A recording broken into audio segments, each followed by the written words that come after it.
எல்லாத்துக்கும் காலை வணக்கங்க. நேற்று வரலட்சுமி நோன்புக்கு அக்கா ஒருத்தவங்க கூப்பிட்டுருந்தாங்க, போயிருந்தோம்.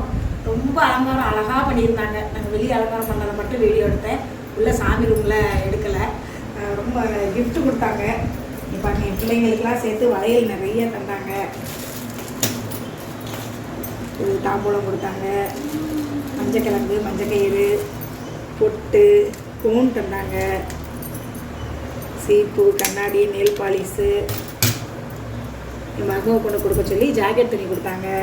எனக்கு அழகான புடவை கொடுத்தாங்க. எனக்கு ரொம்ப பிடிச்சிருந்தது, காட்டன் புடவை. வரணும் ஒரு 10 நாளில் என் கல்யாண நாள் வருது. நான் அதுக்கு இதை தச்சு கட்ட போகிறேன். எனக்கு ரொம்ப பிடிச்சிருந்தது. அக்காவுக்கு ரொம்ப நன்றி சொன்னேன். என் பையனுக்கு நேற்று பேர்தே இல்லை, என் மருமக பொண்ணு ஆர்டர் பண்ணி வாங்கினது. பாருங்க, பெண்ணு, அழகான பெண்ணு. இந்த பெர்ஃப்யூம் வாங்கியிருக்கா. இது டைரி, அவன் எதுவும் நோட் பண்ணி வச்சுக்கிறதுக்காக ஆசையாக எவ்வளோ வித்தியாசமாக யோசிச்சிருக்கா பாருங்க. பார்க்கவே எனக்கு சந்தோஷமாக இருந்தது. என் பிள்ளைங்களுக்கு ஆசையாக கிஃப்ட் பண்ணும்போது மனசு எவ்வளோ சந்தோஷமாக இருக்கு பாருங்க. அழகாக இருந்தது. நல்லா என் பையன் பிறந்த நாளுக்கு நேற்று வரலட்சுமி நோன்பு நல்லா என்ஜாய் பண்ணோம். ரொம்ப நன்றிங்க.